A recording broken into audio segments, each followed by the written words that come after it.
Next up will be Alan Sill, who is the Interim Senior Director and the Senior Scientist at the High Performance Computing Center here at Texas Tech, where he also holds positions as the Site Director for the U.S. National Science Foundation, Cloud and Atomic Computing Industry University Cooperative Research Center, and he's also an Adjunct Professor of Physics. Ladies and gentlemen, Dr. Alan Sill. How many in the room are HPCC users here at Texas Tech? A lot of them. So you will forgive me that I have not culled my slides from many talks down into some slides because I've been busy getting here. But I will do a few things by browsing the website. If someone can do that browser here. Sure. So there's a long list of titles there. Let me just sort of shorten them for you. I'm actually an active particle physics researcher here at Texas Tech, which helped start the particle physics group here with Professor Wigmans in 1992. We went on to find the top quark and continued to find the Higgs boson. Maybe you've heard of the Higgs boson. Pretty proud of that work. In the process of doing that, I found myself tangling with folks at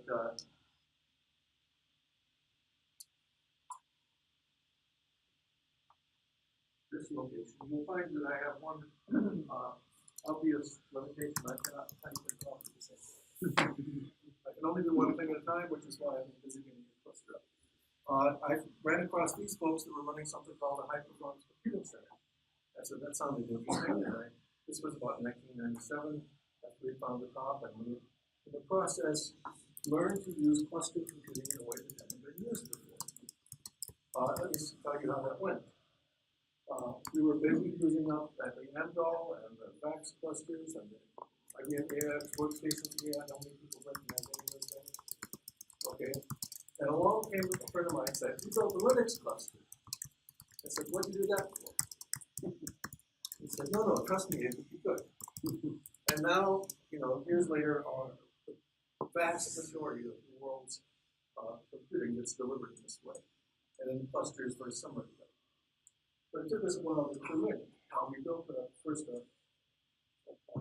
100 or so cores. Remember those days? A core was a computer. There was a one computer and one core, one computer. You didn't even use the word core, you called it CPU. And then we built a couple hundred of them. We thought this was pretty good. And one day we built 1,000 of them. Now, at the time, Beowulf clusters were a rarity, a kind of oddity in research labs in the 90s. And all of a sudden, we put lots of machines in one place and have them do something. And they were way cheaper, way cheaper.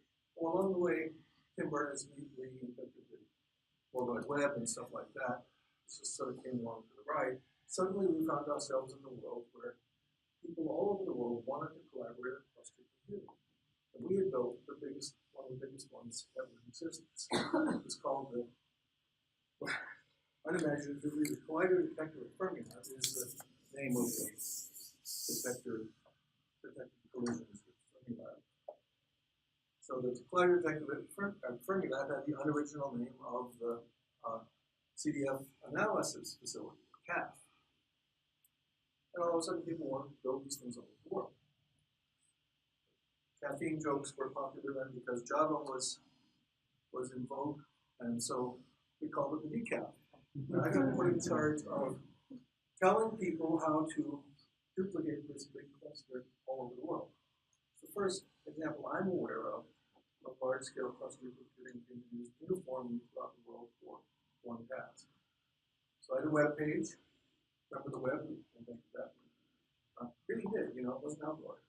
And he's done other good things in this context. There was a web page that said, here's how we did it. Do exactly this. If you do exactly this and you have problems, here's my email address. If you don't do exactly this, have a nice day. And people all over the world, we found this helped us solve a problem, a science problem, which was how to get lots of computing on one problem. We didn't have enough money resources to build bigger clusters, but we found people would willingly build these things all over the world so they could have their pictures taken with the beacon in front of them. And then they would contribute them to our science task. We said, this is great stuff. We've got to do more of this. So we made more of these web papers. And that became something called the Grid. Carl Kesselman and Ian Foster and others at Argonne, Chicago, started going around and giving some theoretical talks about this thing called the Grid, utility computing. You might plug into the wall and you just have a grid. It was a spectacular success and spectacular failure at the same time. It's a great concept. I'll tell you why that was a failure. But it really worked. So they added a theoretical construct onto this thing we were doing. We reacted like this. We said, we're already doing that. They said, yes, but. And so we had a conversation like that for 2 or 3 years. Then we realized they were right. If we could do things the same way for multiple fields of science, just as we've done for our field, and serve multiple needs at once, we could have a fantastic thing. And so we went from building clusters like this to this at the same time.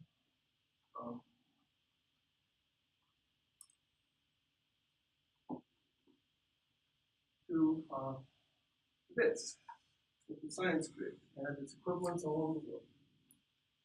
This was great computing. This was essentially large-scale collaborative cluster computing for multiple fields of science at once. Same tools, multiple fields of science, right?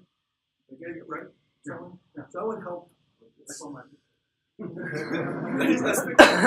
Okay, so this was cool, and it actually still is cool, and it still works. Why did I call it a failure? Well, see, we were really concerned about a few things. We were building the world's most powerful computer clusters, and we were tying them together.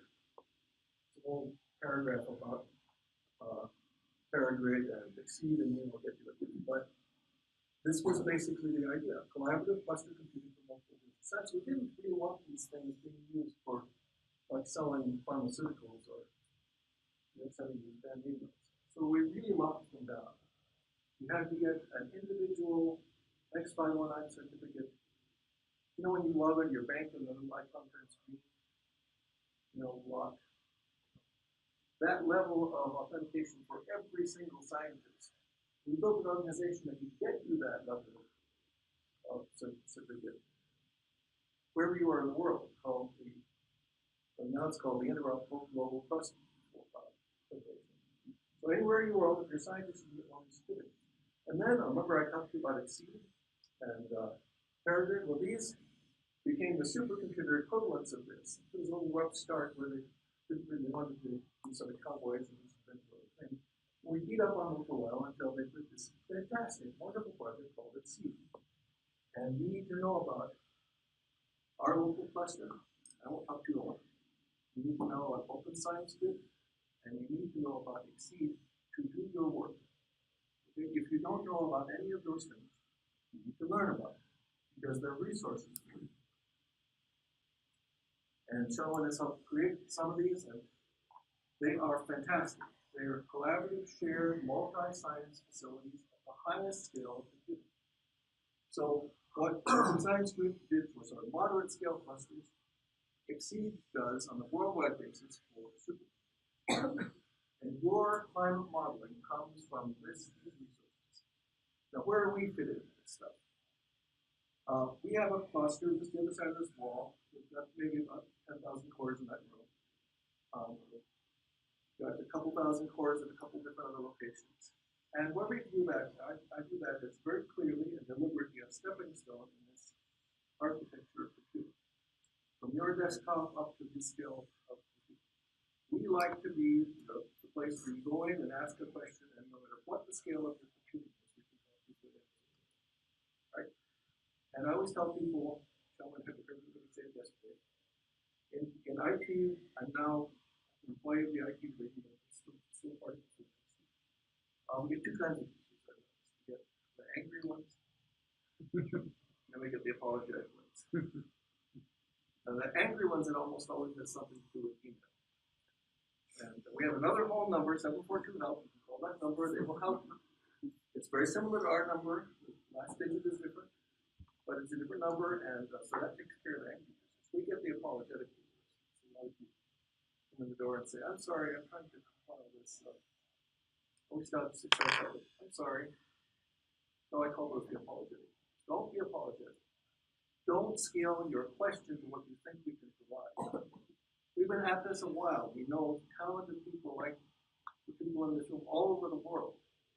Tell us what you're trying to do. We'll try to get you connected to the right scale.